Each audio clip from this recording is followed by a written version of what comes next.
Now let me start out by reminding you that this year is an anniversary, certainly, of two very important events. 1935, the United States of America and the world trapped deep within something that we call the Depression. It was absolutely overwhelming. For those who remember the Depression, it was an overwhelming experience.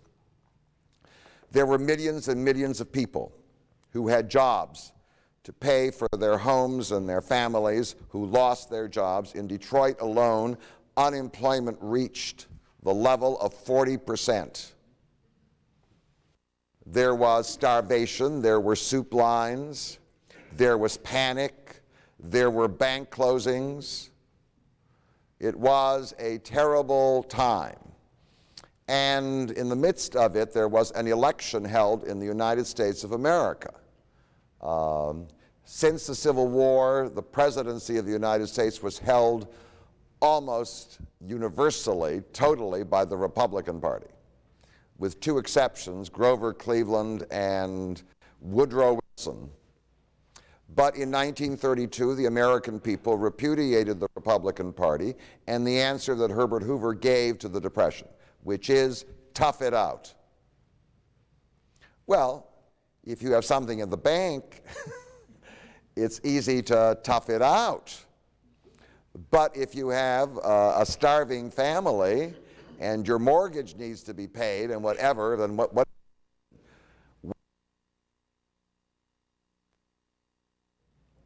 So the country overwhelmingly repudiated Hoover and the Republican Party in that election. And they elected a new man who certainly became the most charismatic president of the 20th century. His name was Franklin Delano Roosevelt, and he announced that he was going to provide a New Deal. And the New Deal was to respond to the crisis.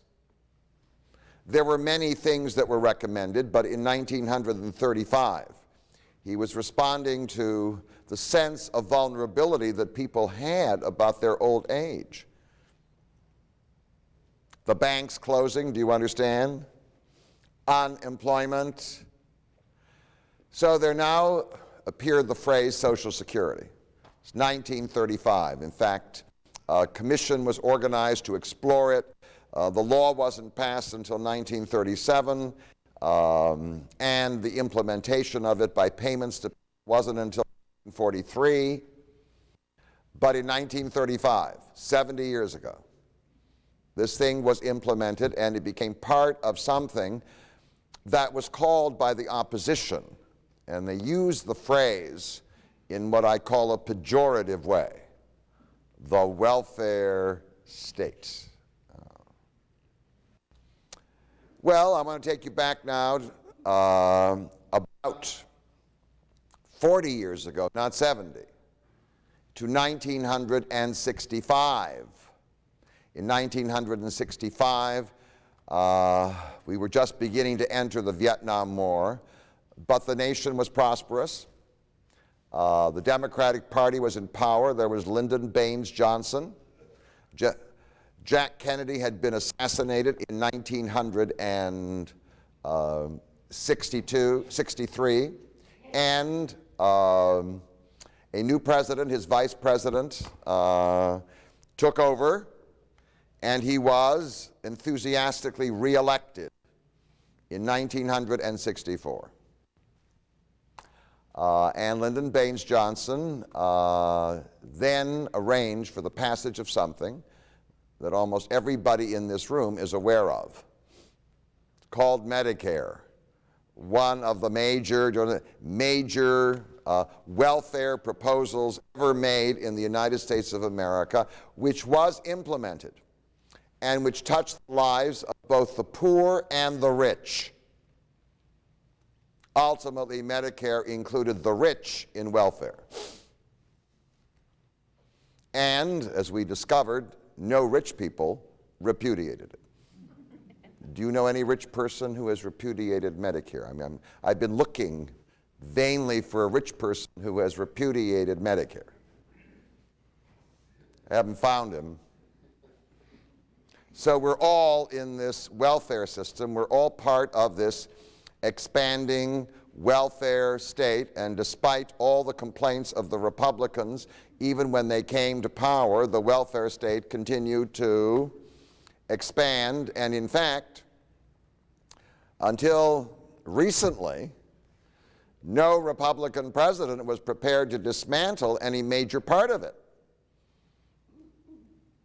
Medicare, or even Social Security. Now, the welfare state, what does it mean, welfare? Well, welfare generally means that you provide for the survival needs of people. Right? It's called food, shelter, safety, health, and protection in their old age. I mean, yeah, that's what we mean by welfare. A welfare state means a government that undertakes part of the responsibility for providing these services. And I must say that today it remains highly controversial. If you listen to politicians in the United States of America, there are dozens and dozens of politicians who talk all the time about dismantling the welfare state. Now, dismantling the welfare state isn't easy. The welfare state is universal. If you go to Europe, Western Europe, it's all over the place. Britain is a welfare state. France is a welfare state. Germany is a welfare state. Italy, Spain, Portugal, I mean, wherever you're going. If you cross over into the former Soviet Union or the area of the Soviet satellites, you have welfare states too. They don't have a lot of resources, but they have programs, at least in law, do you understand? To provide for the survival needs of their people. They're right there. And if you go to the Far East, if you go to Japan, it's a welfare state. And if you go to China, they have laws on the books that declare it a welfare state. After all, it's committed officially to the doctrine of communism. And if you go to India, it's a welfare state. And if you cross over to Africa, all the African states, with no resources, they certainly have laws, right? Laws on the book. And if you cross over to Latin America, Argentina is a welfare state, Brazil is a welfare state, limited resources. In fact, when the United Nations was created, it issued a Declaration of Rights, which said that every individual is by right entitled to education, housing, food, medicine, it's all there.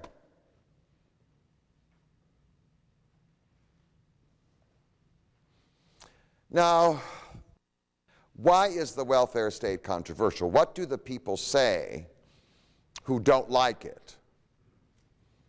Well, first of all, they say it costs too much money. In the United States of America, over 50% of the national budget, over 50% of the national budget is directed to welfare.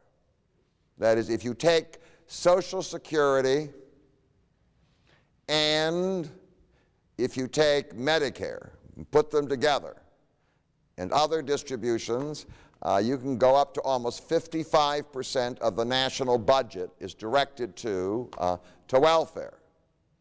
And the costs are rising. Health care in particular. I mean, health care used to involve a doctor with a little bag and a few medicines. The main cost was the doctor, not the medicine.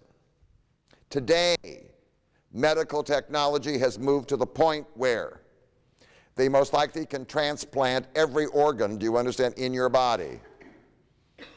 And they can replace every bone in your body, do you understand, with something else.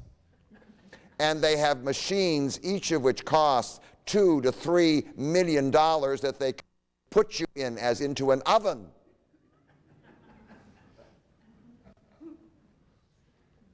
And as medical technology advances, the cost of it becomes greater and greater and greater. The burden of paying for it is overwhelming. And then there's the issue of taxation. Well, yes, you can pay for it by raising taxes. But if you raise taxes, then you will depress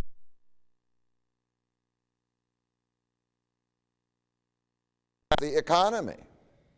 In fact, businesses and corporations who are already leaving this country, in terms of finding labor, will find a better reason to leave because they will move to environments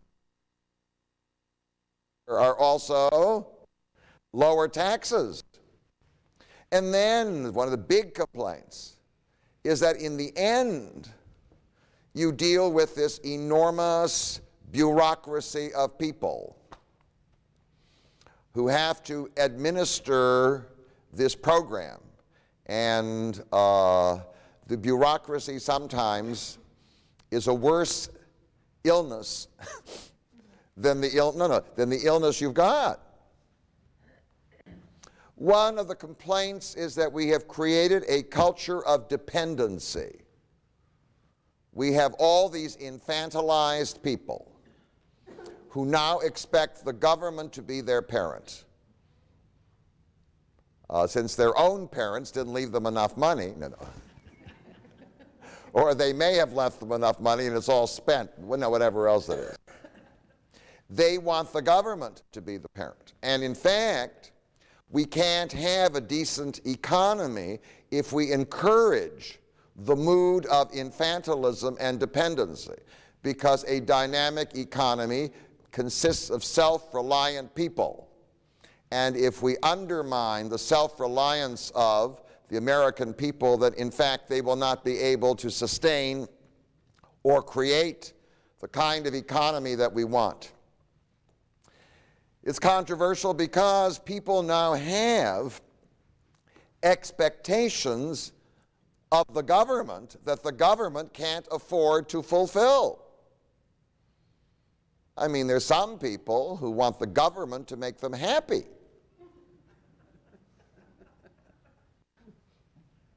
And so that is, the level of expectation is beyond the resources that we presently have.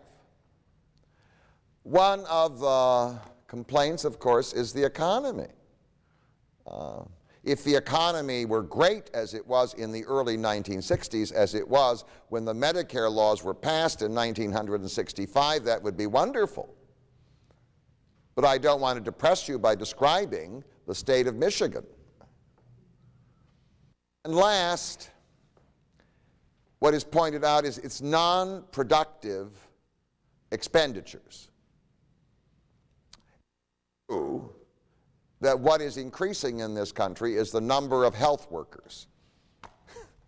There's no doubt about it.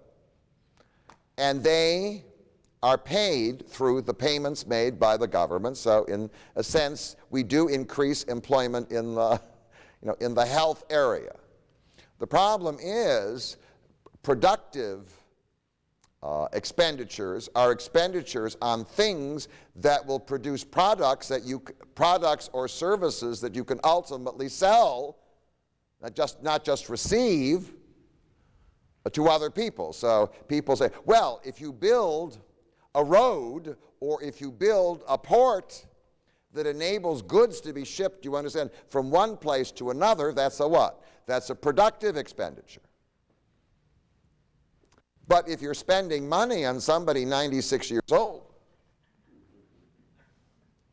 staying alive, that's not, do you understand, from the economics point of view, that's not a productive expenditure. It's all aggravated by what is happening to Michigan and the American economy. I mean, we have all this outsourcing, and we have all this brain power certainly leaving the state of Michigan. And in time, if the American economy continues to decline, our brain power will leave the United States of America.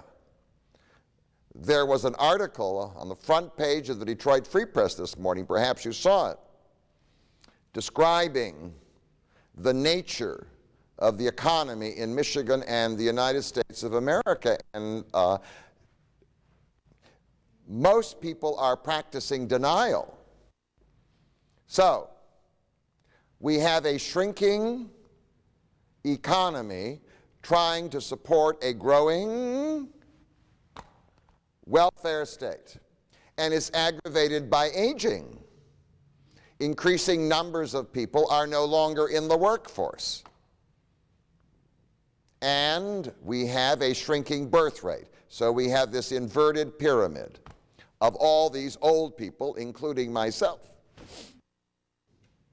At the top, resting on, do you understand, this smaller and smaller group of young people who most likely will never enjoy the lifestyle of their parents, and in some cases their grandparents. And it's aggravated by what's happening to corporations like GM or Ford. It may be that they have bad management, and they have bad taste. They cannot produce products that people want. But it's also the case that they're overwhelmingly burdened by the promises they made to the labor unions, in particular with regard to health care, which is just what? Skyrocketing. Just skyrocketing. So now you have a worker who retired at 65 who is still drawing on health care at 100. They used to die at 70. So, I mean, corporations need some level of relief. Who can assume the burden? Do you understand? Provide the relief. Well, the only agency around that can do that, people say, is the government, but the government already is overburdened. So there is this dilemma. I mean, it's a really terrible dilemma. On the one hand, we have a commitment, to the survival needs of all the citizens of this country, huh? That's what the welfare state has meant. But then if we insist on serving all those needs, we will undermine the economy, which even makes it possible to provide the money to satisfy those needs. So that raises the question, and that's the question of the month. What needs to be done? Got the question? What needs to be done? Even if you are, an arch liberal, there is a problem. And one has to confront it, one has to deal with it. Now, in order to understand the welfare state, what I want to do this morning is to take you through the story of the welfare state, because there are certain developments that for us are sort of puzzling, but there they are. The roots of the welfare state lie in the oldest institution in the world. The oldest institution in the world is the family. And the family is not a collection of individuals, not historically. The family is a collection of people who experience what we call a collective sense, each one responsible for the other, otherwise no individual in the family will survive. And the family historically was organized in what we call a hierarchical and authoritarian fashion with a leader whose name was Papa. And if he was a good Papa, he took care of his what? Of his kids. We call that, coming from the Latin word pater, father, we call that paternalism. Got it? Paternalism is what leaders of families do, fathers do, you can call it maternalism if you're talking about the mothers, to help and support the members of their family. And for the man in historically polygamous society, it meant taking care of his wives and taking care of his children and whatever else it was.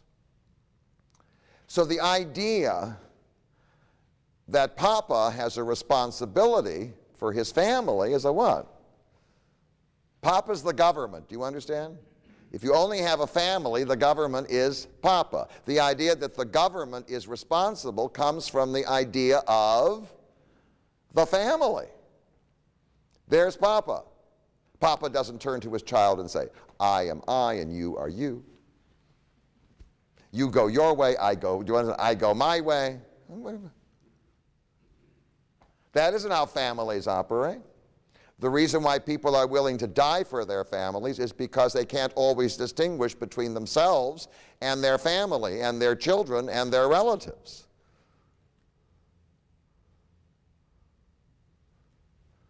So the family is there.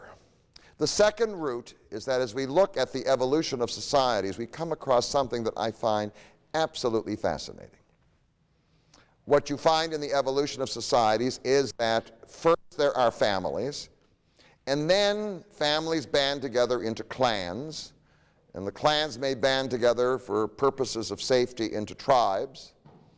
Invariably, what appears in all cultures is something called the chief. It appears in Amerindian culture, it appeared in African culture, it appeared in Semitic culture. It doesn't make any difference. It's an evolutionarily reliable development. It always appears. It's called the chief. The chief is a super father. He's not just the father of a family, he's the father of the clan. He's the father of the tribe. He's the sheik, the judge. Now, following the family model, what is generally assumed is that the job of the chief is to protect his clans. He's like a super father. But what we have discovered in history is that there is a reversal. The reversal is that it isn't the chief who takes care of his children. It now becomes the responsibility of the children to take care of the chief. Now, I experienced it when I was a child and my father sat down at the table. I mean, if you're concerned about your children, you feed the children first. That's happening now. But my father was always served first. Does anybody remember having a family like that? I don't know. Yeah. My father was always served first. He was the what? The chief. And I remember visiting a house when I was a child. It had 2 bedrooms. In one bedroom was Grandpa. And in the other bedroom, the rest of the family. There were 5 people. No. They were all, now, if you're paternalistic, if your concern is for the children, then Grandpa would say, well, I'll sleep on the, no. It's strange. It isn't the job of the chief to take care of the children, it's the job of the what? The children to serve the chief. So, if you apply that socially, and you can see that, if you go to Africa, there is the chief, and he's surrounded by his wives and his children. And in fact, they're well fed and well taken care of, and the rest of the tribe, which is desperately poor, is bowing down and taken care of. I mean, it's the reversal. It's an interesting reversal. It's Saudi Arabia, isn't it? Isn't there the king and this huge brood of children and their children and their children? And they're overwhelmingly wealthy, and what? All the other people, their job is to keep them rich, and people accept it. Of course, you serve Papa first, not the kids. Ooh.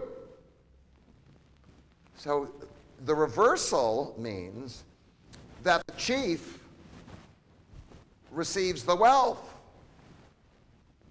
not the kids. Papa does. And then that is translated into another institution which flows from what we call chiefdoms. It's called religion, in which, in desperately poor societies, large amounts of money are given to build enormous buildings covered with silver and gold. Because to some degree, the authority of the gods is an extension of the authority of the chiefs. So it's everything is in what? Do you understand? It's in reverse. So the family, once it turns into the clan or the tribe and becomes a chiefdom, turns around. Instead of the papa taking care of the kids take care of the papa. Look at the pharaohs of Egypt. Is that a chief model? Not only is he a chief model, he's a god. And now all the resources of the country are devoted to building his tomb. Hundreds of thousands of people in reversal.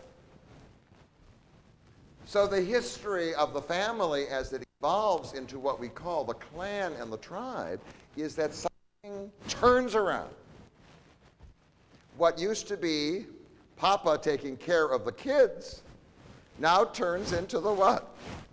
The kids taking care of Papa. And in fact, that defines what we would call the regimes of history. Countries with very powerful kings, chiefs, and rulers. It can be Louis XIV. He takes the national resources, and I'm glad he did because after all I can visit his gorgeous palace, and took all this money and built what? Versailles. And he's surrounded by his courtiers. Do you understand that? And his people, in most cases, are hungry. So it's an interesting twist, by the way. And it's interesting. I have not noted most sociologists talking about the twist, but for me, it always was such an appalling development, such an appalling reversal, because it explains the problem. Papa stops being the old Papa, and now he becomes the object of reverence and affection and money and wealth. So in the historic regimes, whether in Africa doesn't make any difference, wherever it is, or it could be among the Amerindians, or it could be among the Indo-European tribes, it doesn't make any difference. In the end, the family model extended to the clan and the tribe reverses itself. The third route is what we call the development of national governments. Ultimately, tribes come together into nations. And the chief now turns into the king. And the king is surrounded by his warriors and is supported by his clergy. And in fact, Large parts of the national wealth are now devoted to building palaces and temples. And the people? Where are they? They're starving. So, a regime or a social model that was supposed to take care of children now turns around. In fact, what is taken care of are two institutions in particular: the military, the warriors, who are the rulers, of which the king is a part, and the clergy. Those are the two oldest ruling classes in human history. Now, how do you achieve stability then? How do you persuade the children to do all of this? After all, well, there are various things. One of the institutions, of course, was the institution of religion, which persuaded people that suffering was a virtue, either because it was deserved or because it was redemptive. So if you were suffering, don't feel bad. Now that creates stability. Certainly in the Eastern world, with the idea of reincarnation, suffering was deserved because obviously your suffering in this life was a reflection of the sins you had committed in a previous one. So it was a stabilizing force. Obviously, one of the stabilizing forces was that the chief, now turned into the king, whoever it was, could use his wealth to create large armies to repress and intimidate the what?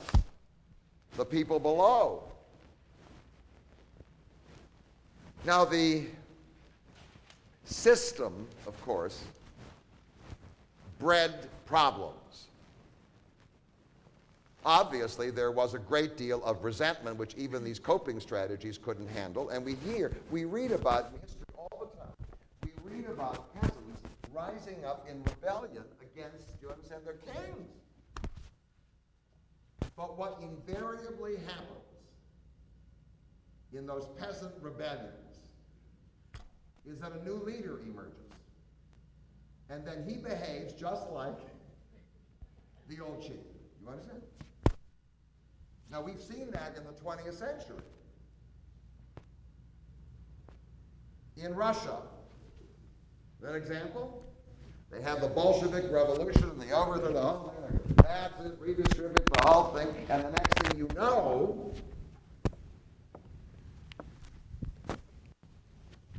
they've got another chief who's worse than the Tsar.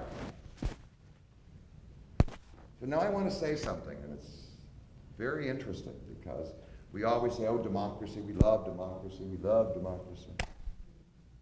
Given the history of humanity, the creation of chiefs is a very, very powerful incentive in which the wealth of a group is concentrated in the chief. It's concentrated in the chief and not in the people.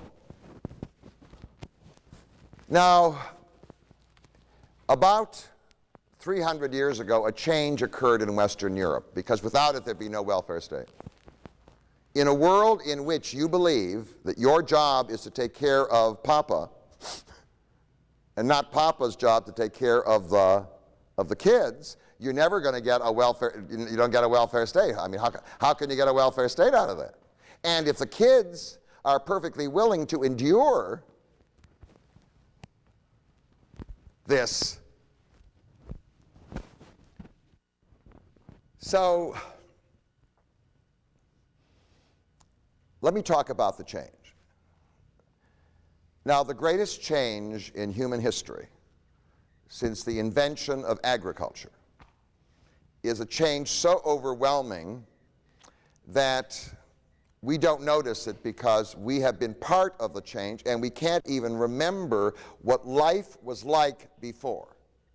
Because I want to tell you that if we were in the world that was before, most of us in this room would be slavishly serving chiefs.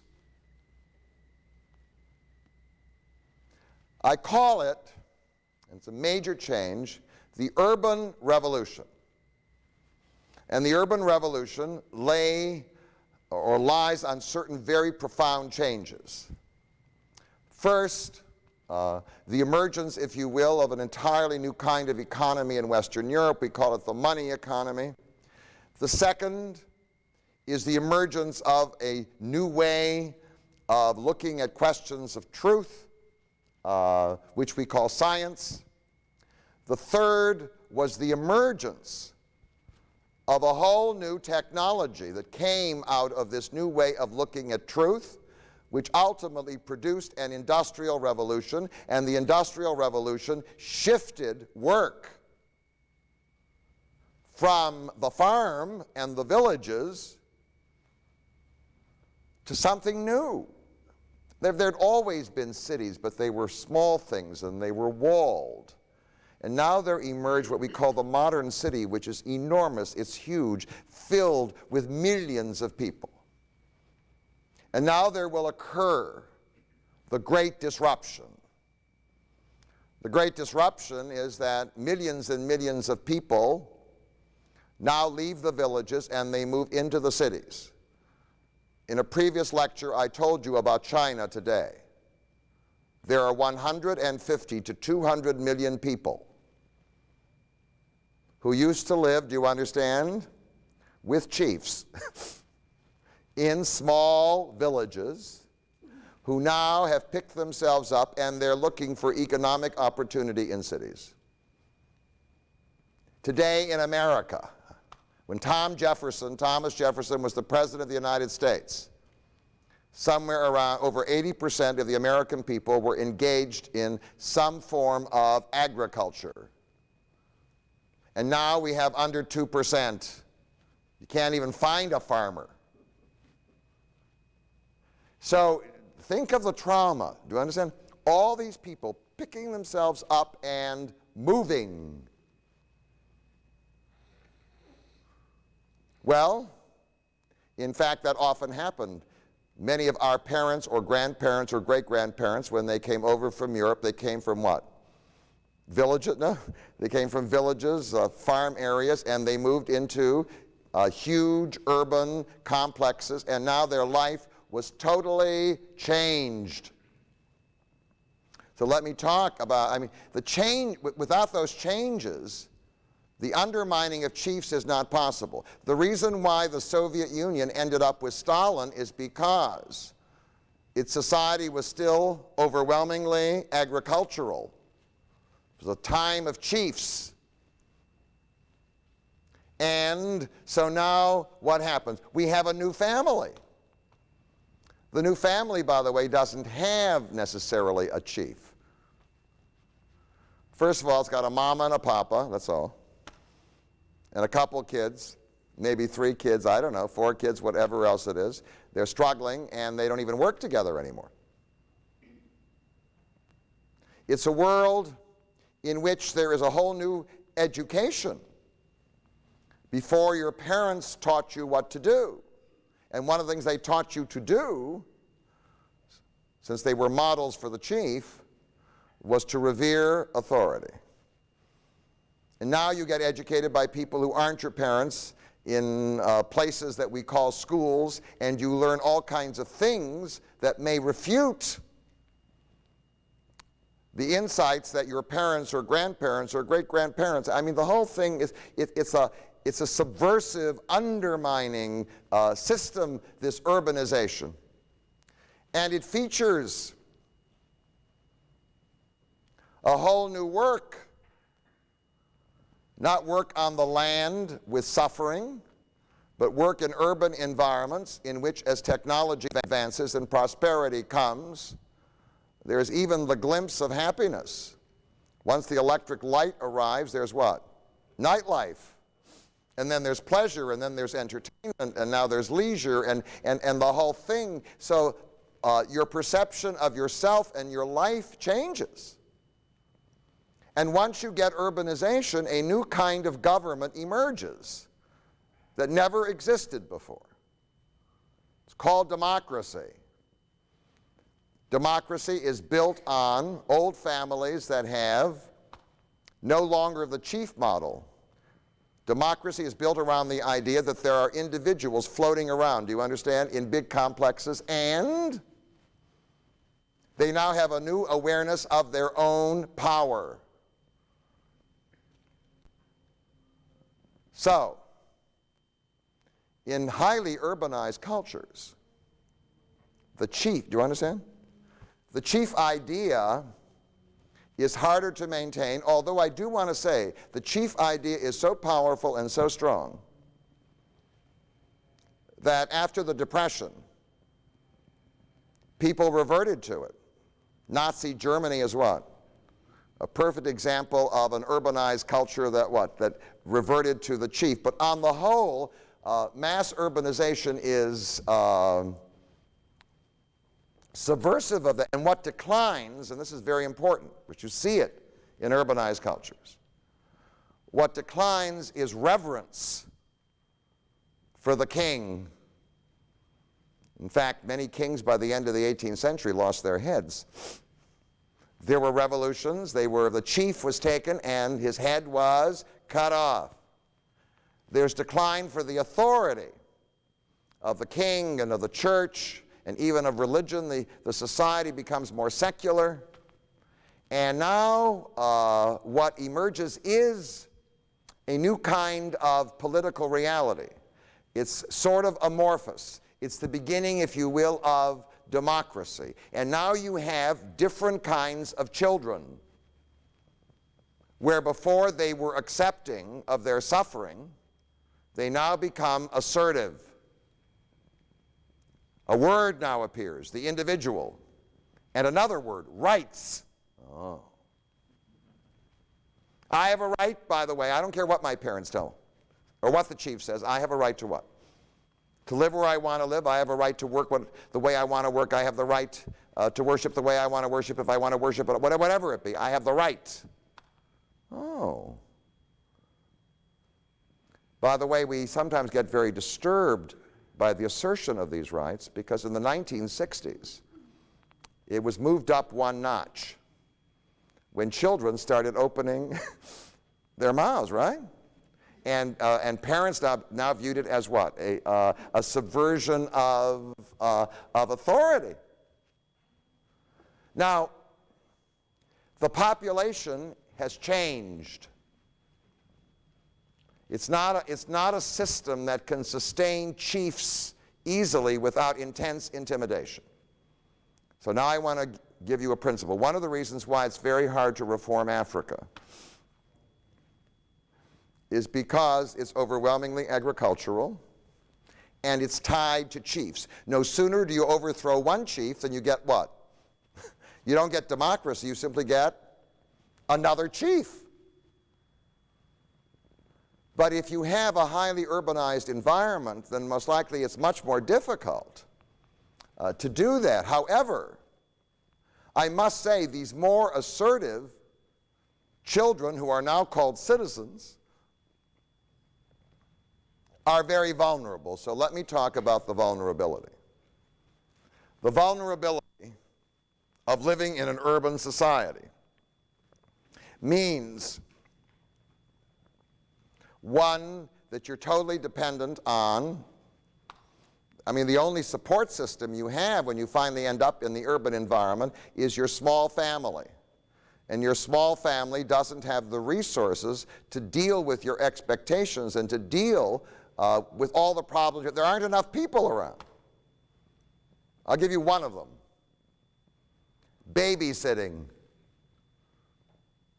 In a traditional environment, you got 46 people in your family. Do you understand? If your mother's not available and your grandmother's not available, then what? Aunt Sadie's available. Somebody's available. The second is anonymity. One of the things about living in the old culture was that although there was suffering, and there was a lot of poverty, you lived with people you knew. So if you were starving and your neighbor had a potato, they would be willing to what? Because they knew you. I mean, they were like, they might have even have been relatives. They might share the potato. But now, you live in a world where you're surrounded by strangers. And I do want to tell you, because we have all these horror stories. Somebody's being mugged outside your window. That's one of the New York stories, and they what? They pull the shade. I don't want to get involved. One of the problems of living in an urban society is you don't get the support system from strangers. We have no history of living with strangers. We're just learning how to live with strangers. One of the problems is crime. Since there's lots of poverty in urban environments, what will happen is that there will be violence. And in fact, the system of protection against violence is not historic, because you lived in small villages where there was what? Very little violence. The violence that existed was internal, in families fighting with each other. But there weren't strangers running around the village that were assaulting people. One of the greatest of all vulnerabilities is that you're living in a new kind of economy. The old economy meant you lived on the land, and you could always find some root, some veggie, something around to feed yourself with.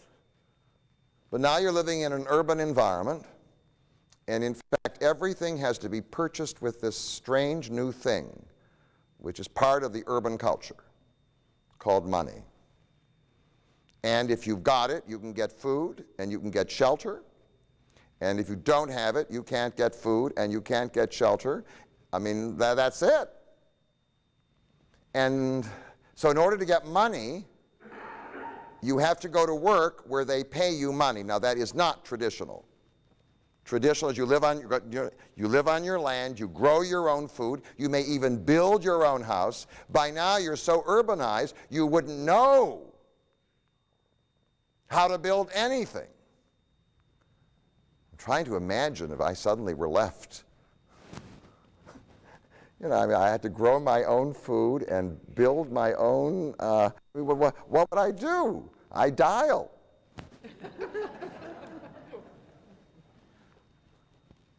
So you have this thing called money, and in order to get it, you go to work, but then you discover, as we're discovering in Michigan now, that one day you're working and the next day you're not.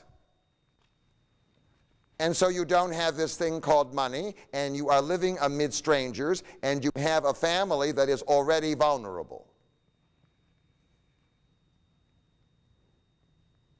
So yes, you now have more self-esteem. You're now moving into what we call democracy. But you may have no money, and no money to fulfill the dreams or expectations which you now have that you even didn't have before. One of the major things, and certainly applies to many of us in this room, including myself, in the traditional culture, the chief culture, all parents stayed with their children until they died.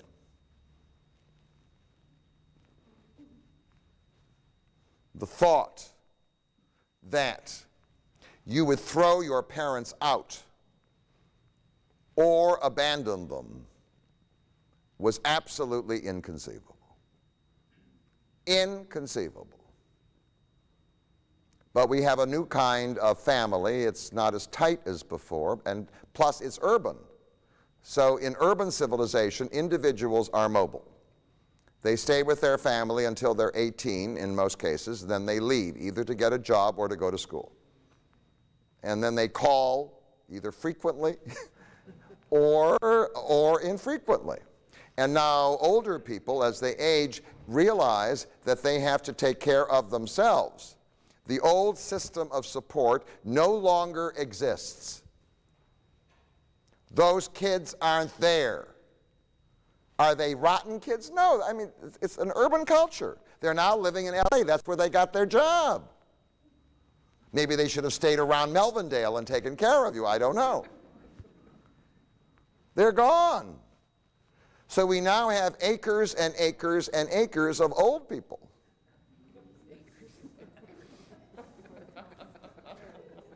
Who live by themselves, hoping that they'll be visited or called or whatever else it is. And in fact, there's no precedent. There is no society before. Do you understand? You can go back as far as you want. There is no society before in which parents were abandoned. And when I say abandoned, I don't mean that somebody throws you out. It simply means the kid inevitably moves away. And in Michigan, for sure. So we develop these rituals where we try to build family life around Christmas and Easter, Hanukkah and Passover. What relationship does that have to the traditional family? Nothing. So what we do when we're older, since I'm old, we practice denial. We say, it doesn't make any difference. I don't want to do any babysitting anyway. I'm very happy just doing my thing. We do all these things because we have to. It's called rationalization. We go through this whole thing. But in the end, we often end up alone. I mean, I'm trying to describe what's happened. It's such a revolution, and the urban revolution is such a revolution. And then we live in a world in which, by virtue of the Industrial Revolution, there are all these dangerous substances and machines that now emerge in our life. We suddenly discover we're working amid asbestos. There are all these cancer-producing products. So all of a sudden we become vulnerable. The Industrial Revolution renders us vulnerable. Even the air we breathe.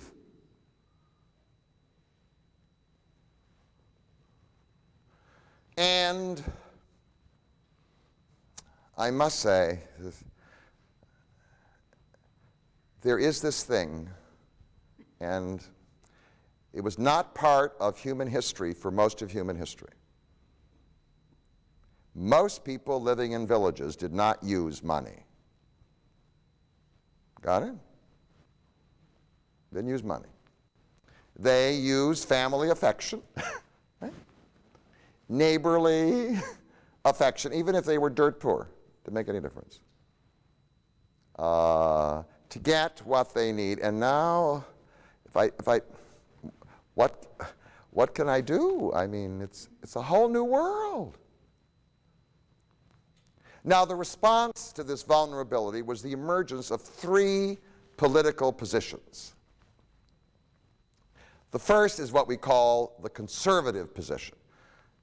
And the historic conservative position to all this change was, we don't like it.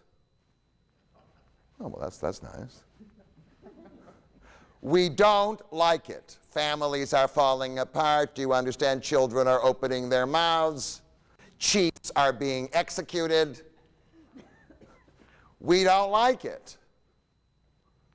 And the general response of the conservatives was what we call ambivalence. So let me try to describe the ambivalence of the position. What the conservatives could have done, and there were some conservatives who tried to do it, they're called Luddites. They showed up and they tried to break all the machinery. Do you understand? This revolution is no good. We want to keep a culture, do you understand, with farms and chiefs. And the moment we start with this industrial revolution and this urbanization, do you understand? We are finished. But the ambivalence came from the fact that although the conservatives deplored the change, they liked the money. Oh, you understand? I mean, that is, the money was seductive. So what conservatives live with, and this is one of the dilemmas of being a conservative, is they live with, they say, oh, things are going to the dogs, morality is failing, I can't stand it, the whole thing. Meanwhile, they're cashing their checks. See, what many people expect from human behavior is consistency. If you're totally irrational, you will expect consistency from human beings. Most of us, it's all right.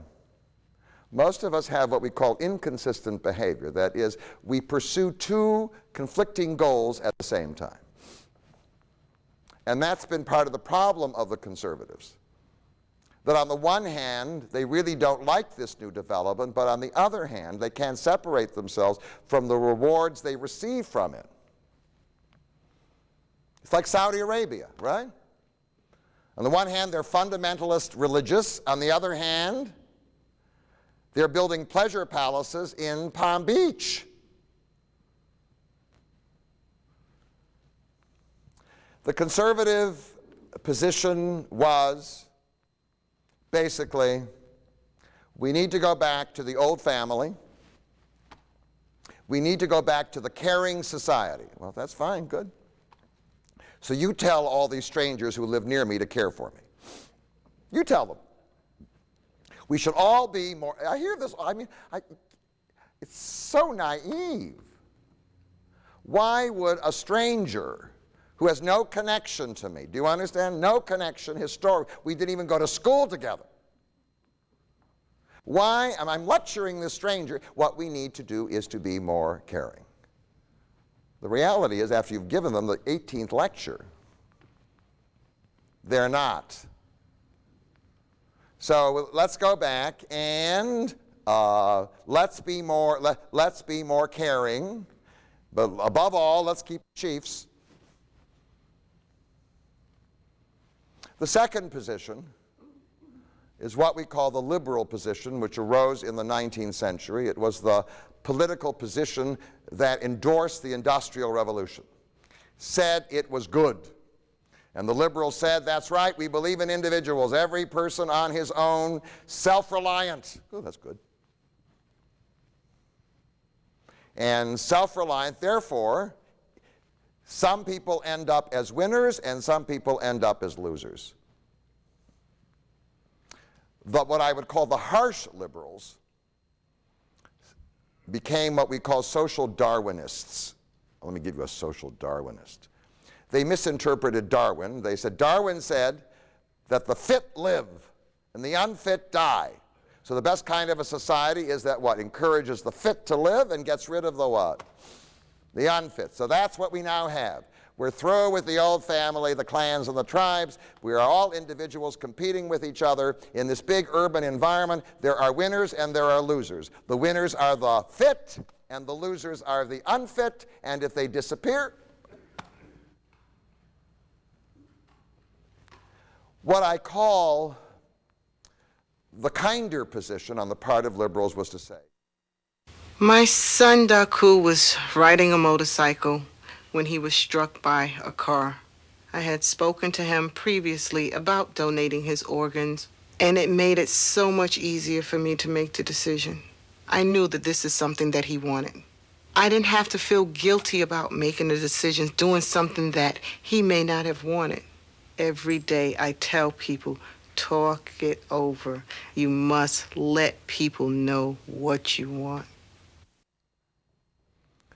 we're willing to give the poor only one thing: a productive asset. We're willing to give them education.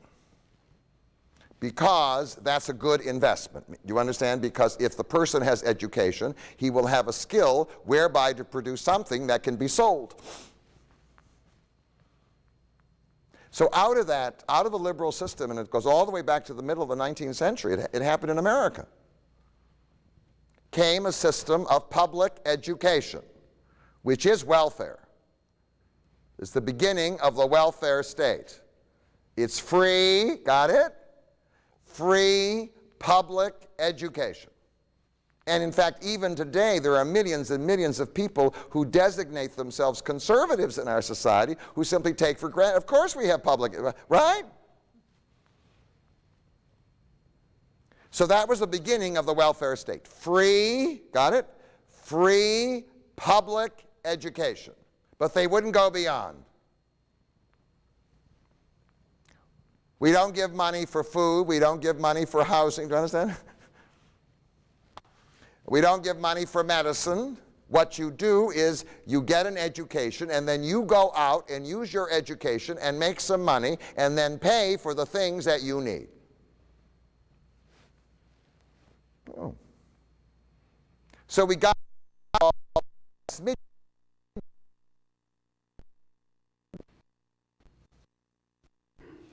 and however, there was a third position. It's called the radical position. The radical position says we live in an uncaring society and an unfair society in which there are too few winners and too many losers. These people were called the radicals. The radicals ultimately got a name. The name of the radicals was socialists. And the socialists said, we have to do something radical around here. What we need to do is to overthrow the system of winners and losers and make everybody a winner. Oh, how do we do that? The way we do that is that we redistribute the wealth equally. Oh, how are we going to do this? Well, one group, they're called the revolutionaries, said what we're going to do is we're going to organize a what? A guerrilla army, and we're going to mobilize the workers, whatever, and we're going to overthrow the government. And then we're going to distribute all the wealth equally. Everybody will be a winner. And I do want to tell you that was appealing to millions and millions and millions of people. It sounded very good. But then there were the moderates who said, look, we don't have enough power to overthrow the existing government. What we need to do is to organize a political party and run in the election and get elected, and then, try to push our agenda, which obviously involves compromise. So you had your radical socialists and you had your moderate socialists. The moderate socialists ultimately organized political parties, mainly in Western Europe, ran for political office, got elected to a parliament, and then said, what we need to do is to allow working people to organize. What we need to do is to pass a law allowing them to organize a labor union. What we need to do is to authorize relief for the poor. What we need to do, there it was. Well, now we are at the end of the 19th century. And the only welfare state that exists is public education in certain countries in the world. And now somebody is going to invent the welfare state. And this is one of the great surprises. We would expect that the people to invent the welfare state would have been the socialists. Wrong. they didn't have enough power.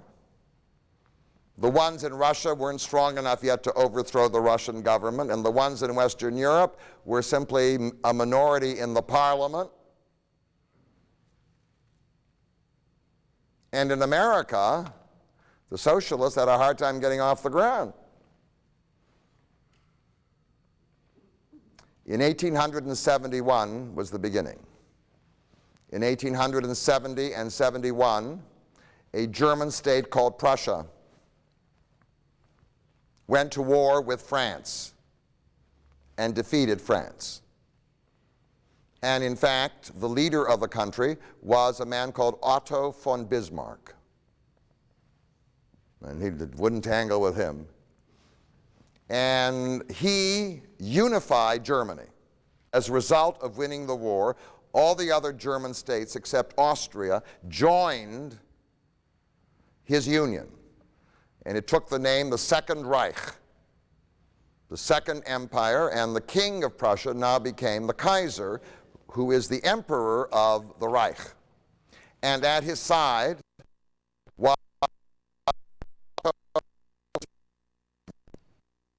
and Otto von Bismarck got an idea. He could see the socialists organizing. He could see what was going on.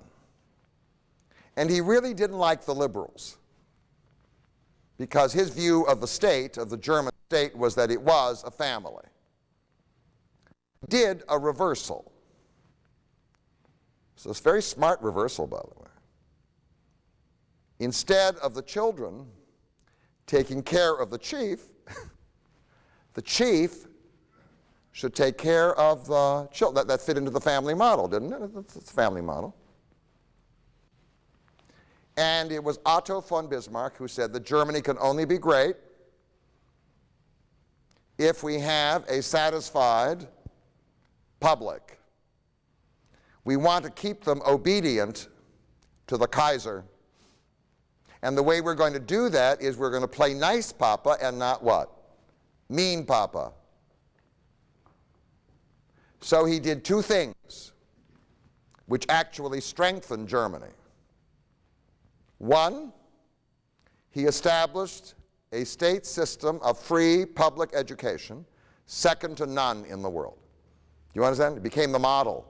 People went to Germany to see what education was all about. State schools, every kid in the schools. The second thing he did was he instituted a system of state pensions for all citizens. It's called, we would call it what? Social Security. We're now around 1885. We're not where? We're not in 1935. And the man who did it was a chief. He was a conservative. He belonged to the old Junker class, the landowning class of Prussia. He didn't like liberals, but he wanted Germany to be strong. And it was Bismarck, Otto von Bismarck, who instituted the first working welfare state. He went beyond education, and he provided pensions. And now, a lot of the discontent began to what? Fade away, and now the rebuilding of Germany as a what? As a mighty national power began. The welfare state had been born. But the question still remained. Once you give them education, and then you give them pensions, you know, some people say, it's called the domino theory. Remember the domino theory? If you give one concession, then they're going to what? You're going to get two concessions. And if you get two concessions, you're going to get what? 3 concessions and 4 concessions. So, Otto, don't do it. But Otto did it. Of course, what it meant was, once you start down that road, do you understand? Where do you stop? If you want to find out what happened afterwards, please come back in 5 minutes. To be an organ and tissue donor, even if you've signed something, you must tell your family now so they can carry out your decision later. Call 1-800-355-SHARE for your free brochure. So let me start out by saying, as long as you are in a chief society, there is no welfare state. Do you understand? Because in a chief society, the children take care of the parent, and all the wealth ends up at the top. And by the way, it isn't always through intimidation. It's simply that the children assume that that's appropriate.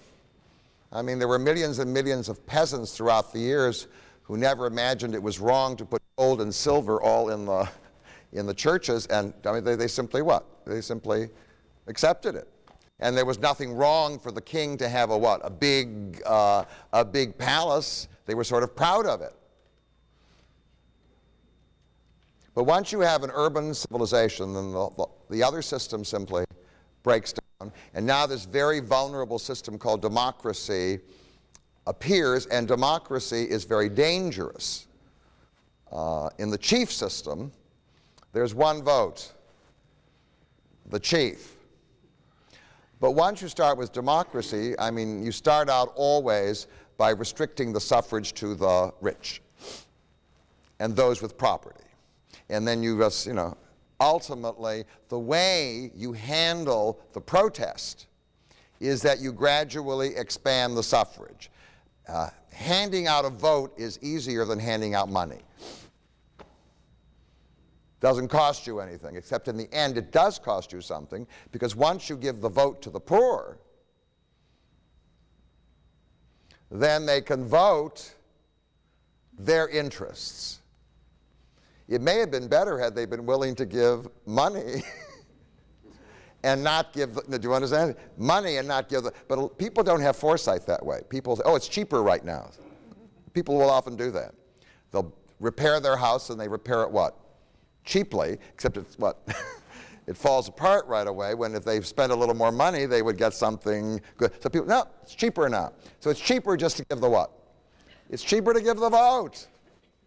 So now you hand out the vote, because now the new form of government that fits the urban revolution is this thing that we call democracy. So there is the first welfare state, and it's created not by socialists.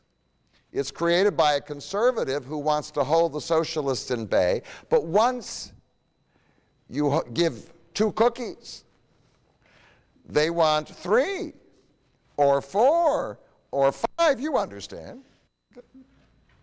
So it was a very unstable regime. In fact, one of the dumb things that the Kaiser of Germany did, at least the grandson of the first Kaiser, was he fired Bismarck.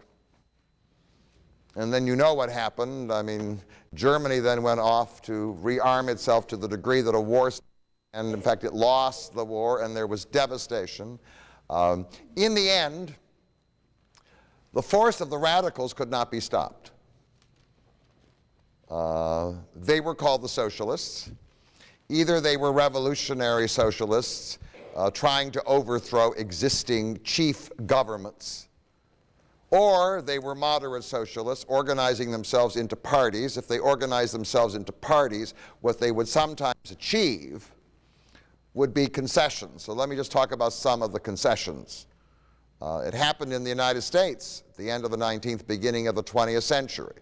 It also happened in Western Europe. They were like piecemeal concessions. One was the right of labor to organize. Now, what was granted initially in the United States and even in Europe was the organization of craft unions. All right? Every craft could have a union, but they weren't sure they could strike. And in fact, it wasn't until the beginning of the 20th century, really, that the police were called off, not in all cases, so that they could now what? Demonstrate and strike. What were they striking about? Well, they were mainly striking about wages, money, right? Money. There's nobody growing potatoes in your backyard. I mean, money. They want their wages raised. And then they were striking over their hours. They didn't want to work for some odd reason. They didn't want to work 13 hours a day. And then they were striking over their safety. There were all these dangerous things. But in the striking, there now appeared what I call the welfare agenda. It was inevitable. We want pensions. And we want some kind of concern for our health. I mean, it emerges. It becomes the secondary agenda, but it is there. And the question, of course, is, will this welfare agenda be provided by the corporations, or will it be provided by the state? Now, something happened in 1917 that was to terrify the liberal and conservative world. I mean, terrify them. In October or November of 1917, depending on which calendar you're talking about, the Bolsheviks, a small group in Russia, overthrew the government and took over, and then successfully organized an army and defeated all its opponents. And by 1920, and now the proclamation, we will redistribute wealth. Oh, well. Finally, there's a government that cares. So they did confiscate most or all of the wealth of the rich. And they did say that this was a people's republic and that all the money and all the wealth would be divided equally. Now, I do want to say that in the Soviet Union, there did appear a welfare system. It's an interesting welfare system. In the Soviet Union, the principle was that he who does not work or she who does not work is a parasite. Therefore, you must work. No work, no welfare.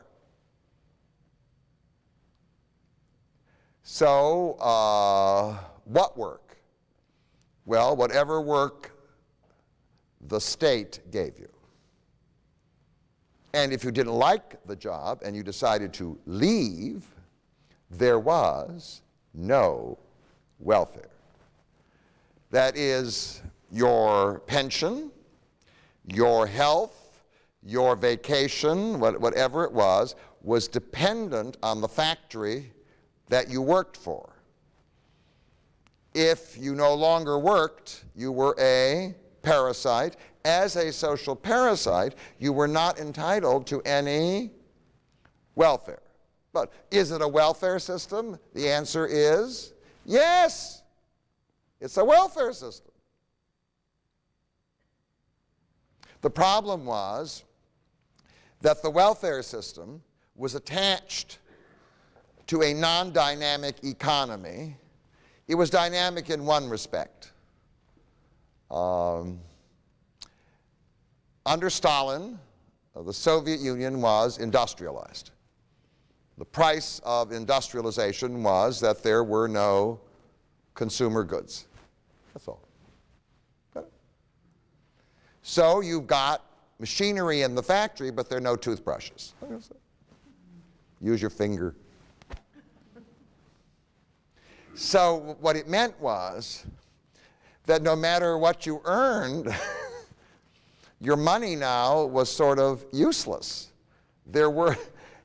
Whatever money you got, you couldn't buy anything with it except the Soviet version of consumer goods.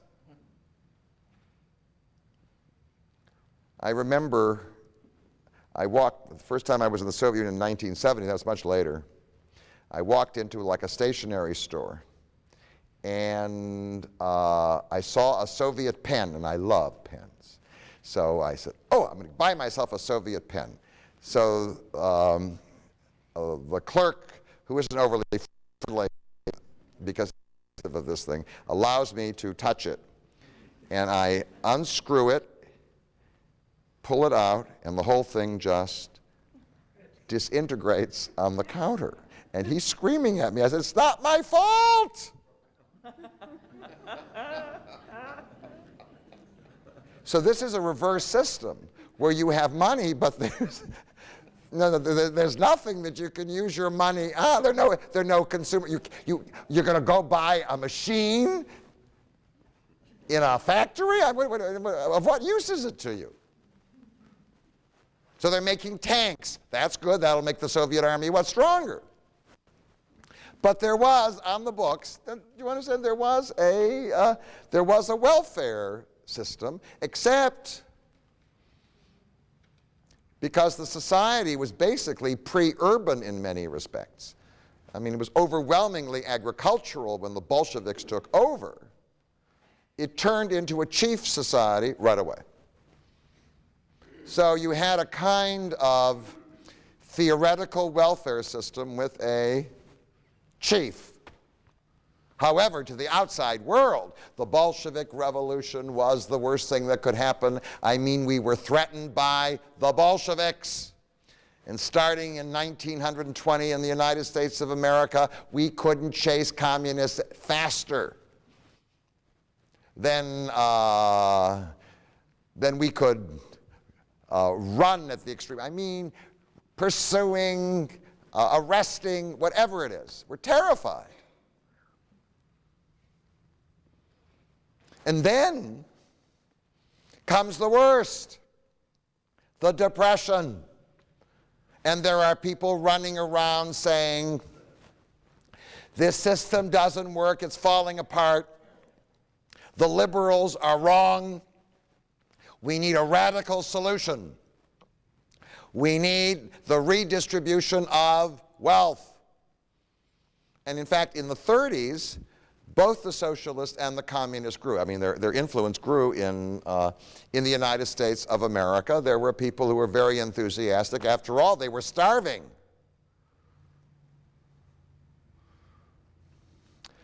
So people are scared.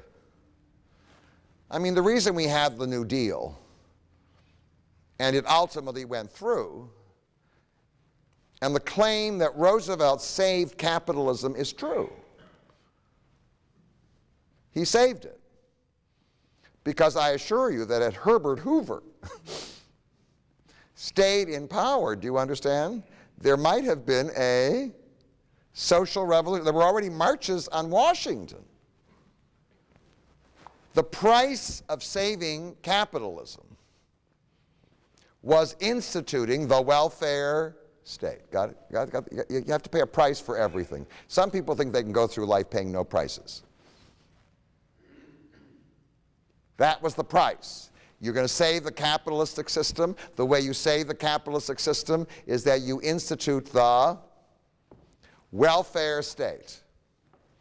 And in fact, by doing that, he did save the economic system, because the welfare system was simply tacked onto what we would call the capitalist economy. I mean, that's what it was. But now there is the welfare state, and it appeared. There were the farm subsidies. That was the first. The farmers had a depression in the 1920s, before the depression of 1929. They didn't even have electricity on half the farms in the United States of America. And the farms were often too small or too unmechanized to be profitable. So it emerged. I'll be talking about it in talk number 3. It's a very important issue. The way we're going to help the farmers is give them money not to grow their crops. No. Because if they grow less, the price will rise. So we'll give them money. So right, it's the farm subsidy system there. That's welfare. And that was followed by social security. It's true that people made payments into the system, but ultimately, I mean, it was a form of taxation. It's true that we pay taxes to support the schools, but it may not be the case that that will be in every case sufficient, or that my own personal contribution will be sufficient for the kind of services that I receive from the system. So yes, we pay taxes into the system, and then the system, the government, we give it to the government, and the government gives it back to us, so it becomes a form of state welfare. And there was Social Security, and then came the legalization of industrial unions. Not just craft unions, the CIO and the whole thing, and the right to strike. Oh, well. Now there's an instrument on the part of the working class to ask and demand for more, and the working class has already discovered a power. They were able to vote Roosevelt into power. So, I mean, there is a power in the what? In the vote, which was carelessly given to them by the property classes, who might have been able not to give it to them if they only had what? Given them a little money or large. So now the thing moves on, and the next thing you know, there are educational subsidies and scholarships. And then the next thing you know, we have 1965, and we have Medicare and Medicaid and whatever, and the system just moves on. Now, as the system develops, certain things will happen that will move it on. One of them is the war. What will intervene that will ultimately rescue the economy of the United States of America is the war. We know that, anybody who grew up. Things were improving between 1935 and 1937, and then in 1937, 38, the whole thing like crashed.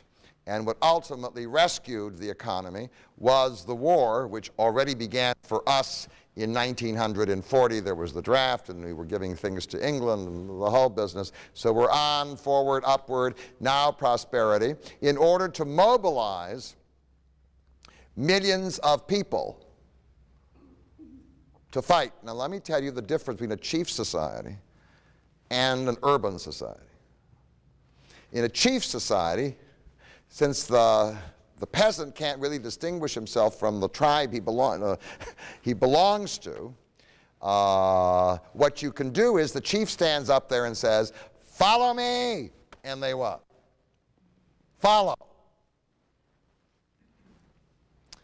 In an urbanized society with greater self-awareness and individualization, the soldier says, "Yeah, I'm following, I'm following, but what's in it for me?"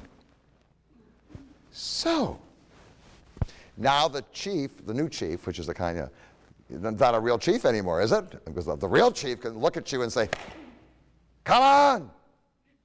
No. So what happens now is the propaganda of war. The propaganda of war are promises. I want to tell you this war is the war for democracy. This is the war for prosperity. This is the war, whatever it is, I mean the whole thing. And you'll get this, and you'll get that, and you'll get this, and you'll get that. And, well, good. And in fact, right after the war came one of the most dramatic pieces of welfare in this country, which many people in this room may have benefited from. It was called the GI Bill of Rights, and the soldiers were promised that. You fight, you risk your life for your country, we'll give you what? Give you a college education you couldn't afford on your own.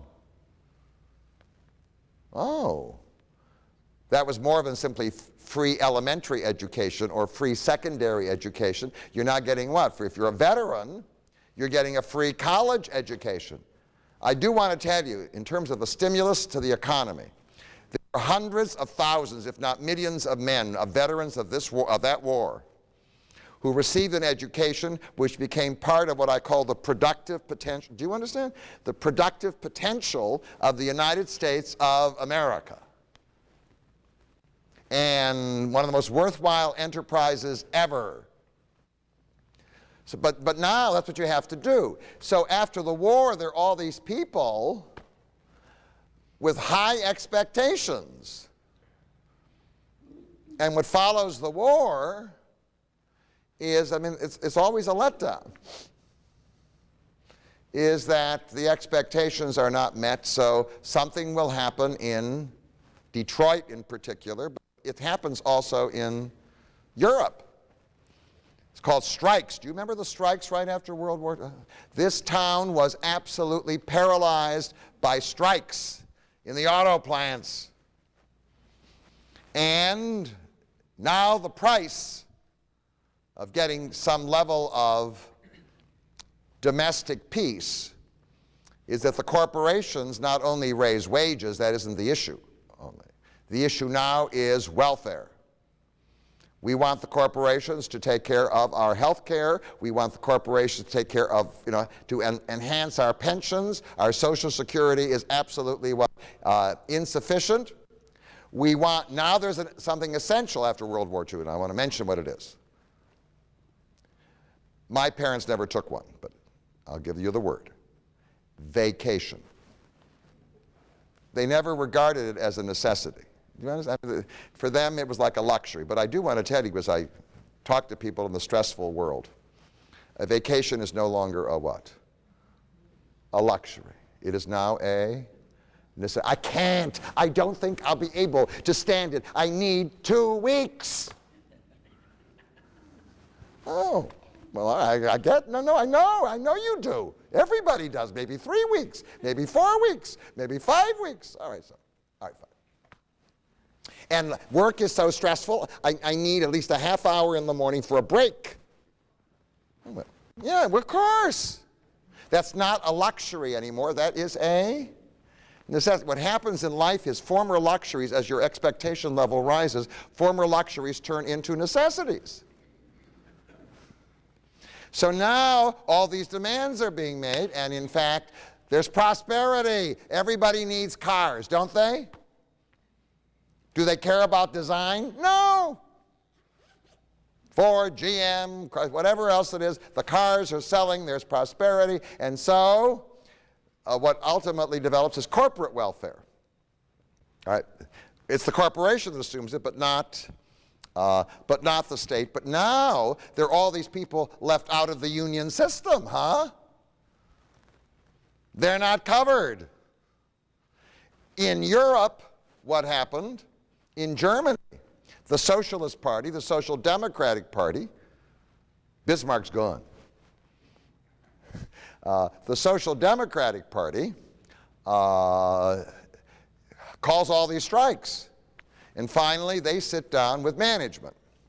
And management says, look, if you won't strike, we'll never get Germany off the ground with strikes. If you won't strike, we'll give you all these benefits. We'll give you the pension and the vacation and the health care and the whole. We'll give it to you. And it's only fair, We're making the profits and whatever, so you'll get it. And so the German system was born, which was imitated in France and elsewhere. The system basically says there will be industrial peace so long as what? The corporations assume the welfare. But in the end, that was insufficient because most of the German people were not included in the unions. And now they wanted the same coverage. And the only institution around to provide the same coverage was the state, the government. So that ultimately happened in the United States of America, not fully. I mean, we got Medicare and Medicaid, right, for the health care part. And it certainly happened in Germany and in France and these other places. In Scandinavia, one of the ways they handled it in places like Scandinavia was that they instituted rates of taxation that were overwhelming to what? I mean, in some cases, the taxation was almost 50% of earned income to cover the welfare costs. In the United States of America, that level of taxation, you know, we're screaming at $2.50 a gallon. I mean, in most parts of Europe, they're paying $4, $4.50 with the state tax and a gallon. So that rate of taxation was absolutely unacceptable, which already made the American a little bit vulnerable, but the American system didn't promise as much or offer as much as the German and French system did. But now a kind of stability sets it. And then in the level, in the area and the region of prosperity in the Cold War, another issue comes up. We have a competitor, it's the Soviet Union. We got all these poor countries in Africa and Latin America. And in fact, they're ripe for revolution. Ooh. So if we don't do anything, that's what will happen.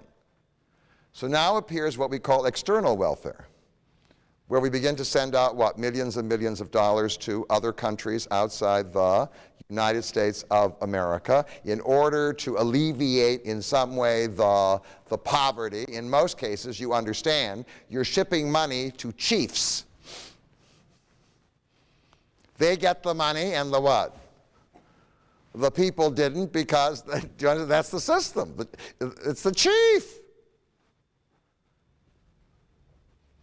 So, but we now have enough prosperity. We're doing what we call external welfare. Well, now we're in a crisis. The crisis in particular confronts the countries of Western Europe and North America, and to some degree the countries in Latin America, but mainly Western Europe and North America. What we are confronting is an economy that is entering what we call the global world. And in fact, the corporations of our country are no longer national corporations, they are global corporations. And they will find employment, they will find workers wherever the labor is cheapest. So, we are now experiencing an economy which, in terms of its manufacturing sector, is shrinking. So, the wealth required to support the system we presently have is inadequate, especially when we consider the other provocation. We are in a society of prosperity and affluence diminishes the birth rate. So we now have fewer children. The only way we can handle it is we have to import immigrants. And we have this aging society, so the burden, the cost of health care alone is overwhelming. And in fact, we most likely, if we're going to keep our economy going, we're going to have to relieve some of the corporations of the burden, and the state itself is going to have to assume part of that burden.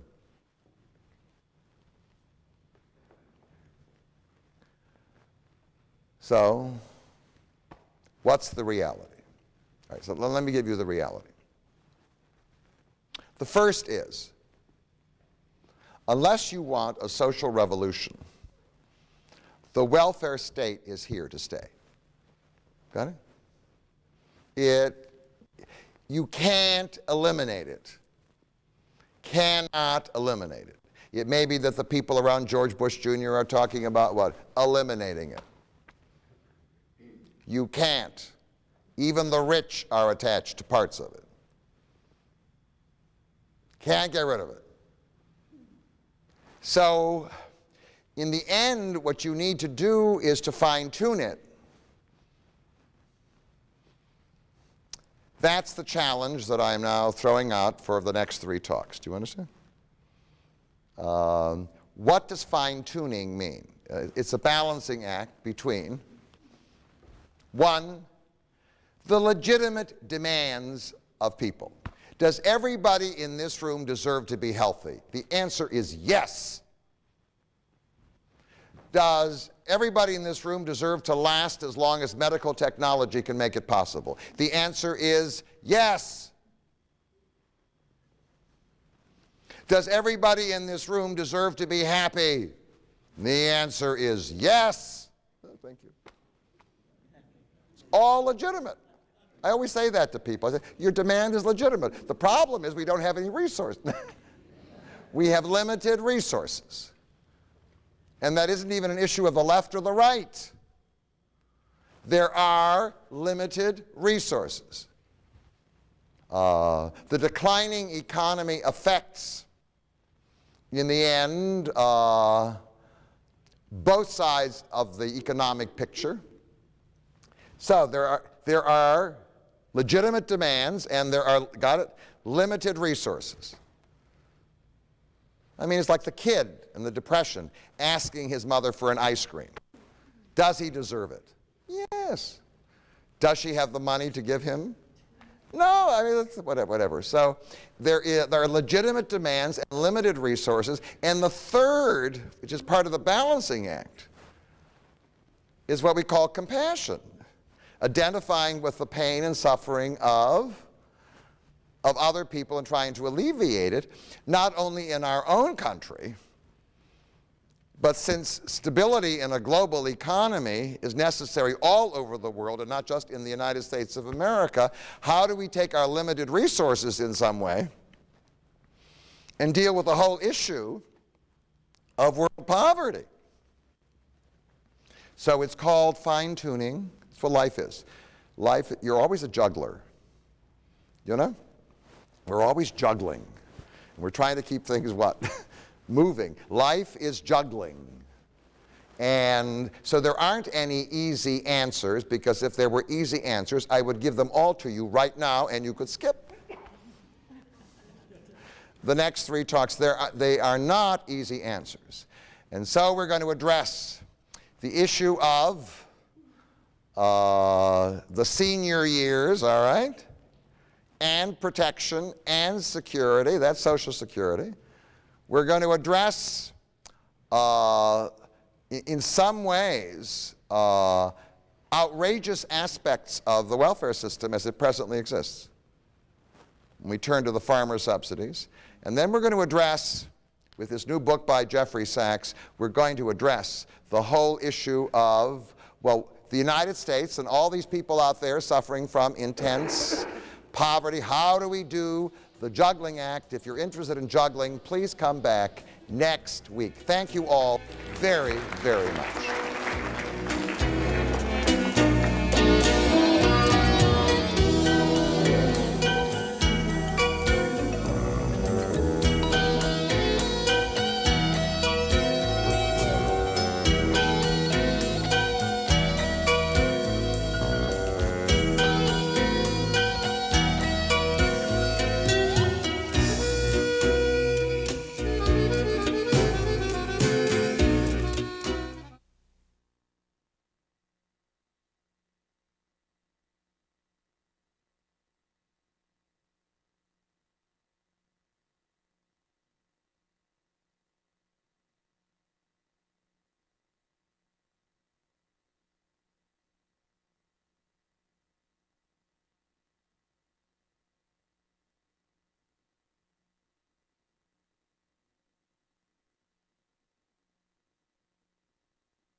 Actually played together. We were stuck together in a jazz combo my freshman year of college, and then I decided, well, we can obviously play together that way. Why not this stuff? So this spring, actually, I asked John maybe if we can get together and play some gigs, and it's been doing quite a bit of that. So.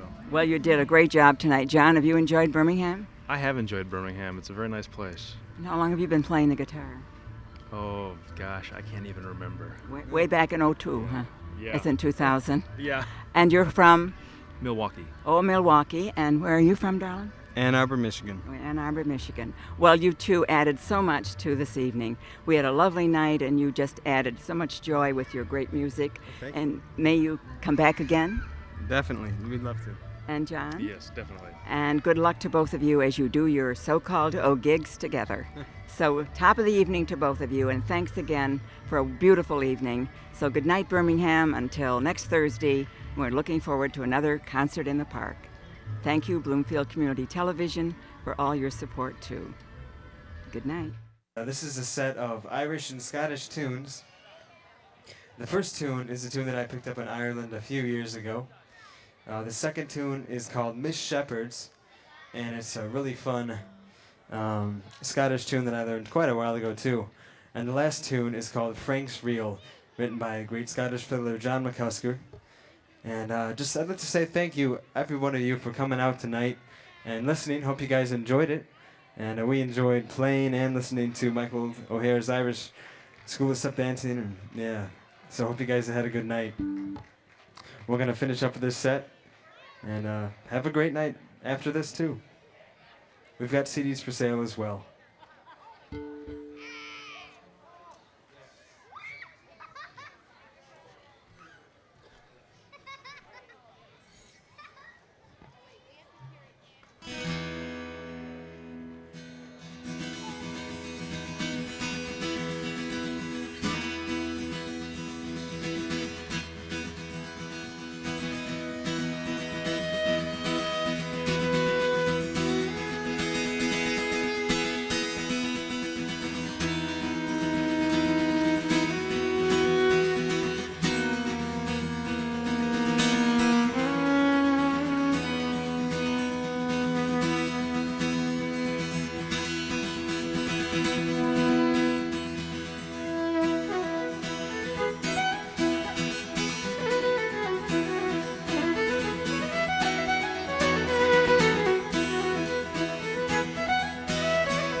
Give a hand for the O'Hare School of Irish Dance. Yeah. Thanks again. I'm Jeremy Kittle. This is John Bailing. Have a great night. Hope you guys enjoyed it. Thank you very much, Jeremy and John. That was wonderful. I guess so. We inadvertently left off Megan Dorr and Allison West from the list. So please give them their just desserts and a round of applause. Thank you so much, you guys. That was wonderful. We also want to invite you to continue the Celtic Magic if you've time.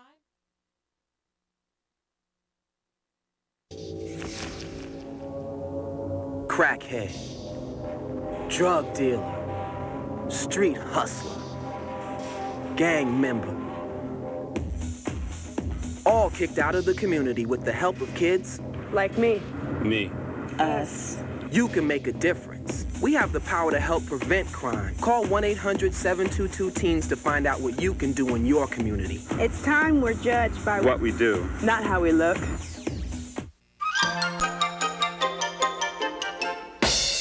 Every year, children from ages 4 to 14 from all over the community gather at Brookshire Middle School to show off and meet new friends. She's a little bit excited because she's never met these dogs before, but... Oh boy, we're at the dog show. We're at the dog show. Master of Ceremonies Richard Durda started off the festivities. And our judges for the day took their positions.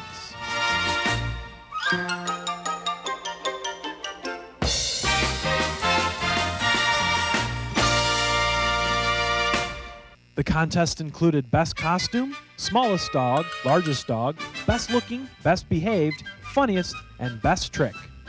Great, they're gonna show highlights and my hairs and my eyes. Our first event will be the best costume dog.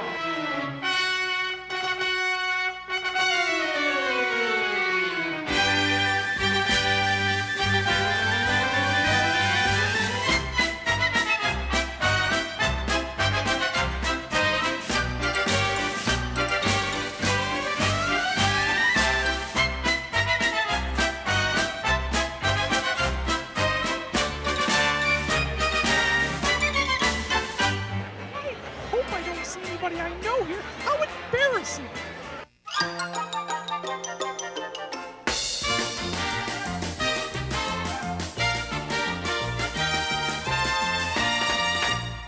In this next category, best behaved, what the judges will be looking for is control of the dog.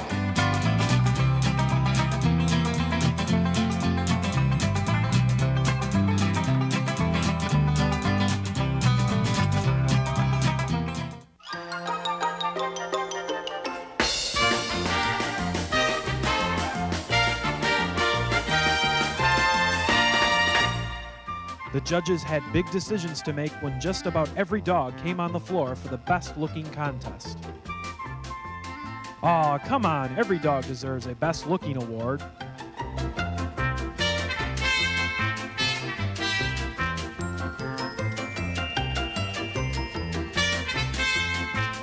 The next category was funniest dog. You might think this dog is funny. He likes cat treats.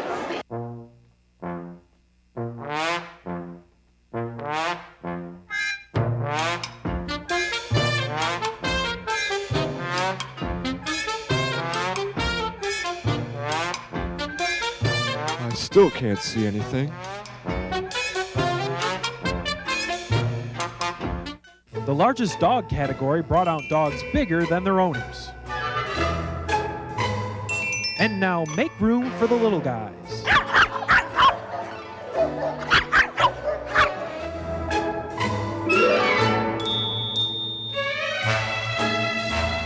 They exchange congratulations on winning. We saved the best tricks for last. It's time for the best trick category. I just hope she behaves because during the trick I have to drop the leash and let her fetch the little dummy thing.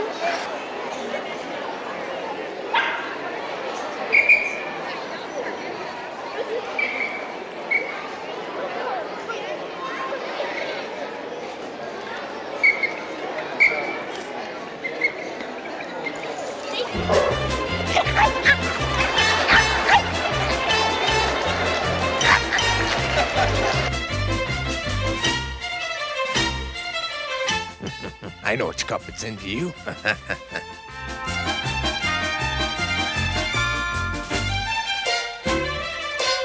He likes to dance.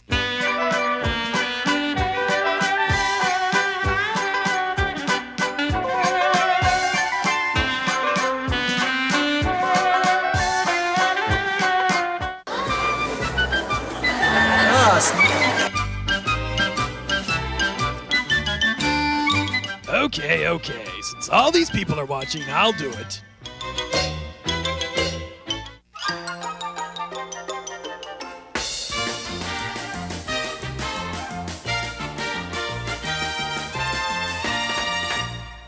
And now the moment has arrived to choose best of show.